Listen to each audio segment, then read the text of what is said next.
Waarom Daantje in Spanje zit? Ja, dat kan ik je wel vertellen. Ik voel me hier veel beter. Lichamelijk, gezondheid is beter. En ja, nogmaals, de mensen zijn hier heel anders. Het is allemaal rustig aan. Hey, niks moet, alles kan. Mijn dagindeling is eigenlijk heel simpel. Ik word wakker natuurlijk. De ene keer om 9 uur, de andere keer om 10 uur, soms om 12 uur.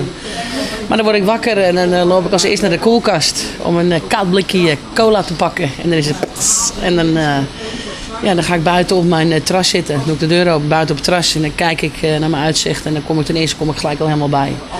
En dan ga ik beginnen met mijn dagelijkse dingen eigenlijk. Nu Benidorm Sint Hazes.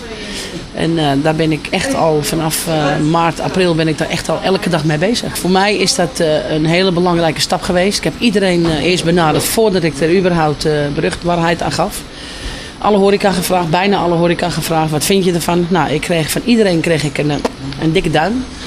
En doen, gewoon gaan, weet je wel. Dat heb ik gedaan. En Benidorm Sint Hazes is een hele grote show ter ere van andere Hazes. Dit jaar zou hij 65 jaar geworden zijn. Helaas is hij er niet meer. En ik vind om al zijn poppenkast heen en alles wat er gedaan wordt, vind ik persoonlijk, nou dan moet ik ook wat doen. Klaar. En in Spanje, ja, ik weet dat Dre graag in Benidorm was. En ik denk, nou, wat is een mooiere plek om die man zijn rust even te geven nu. Ook de horeca die denkt met me mee. Want ik sta natuurlijk vaak in Pinocchio te zingen ook. Paradiso, Moby Dick, overal.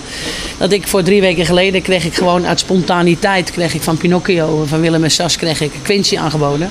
Nou, en dat was eigenlijk als klap op de vuurpijl, letterlijk en figuurlijk, was dat de laatste artiest. Maar niet zomaar een artiest natuurlijk.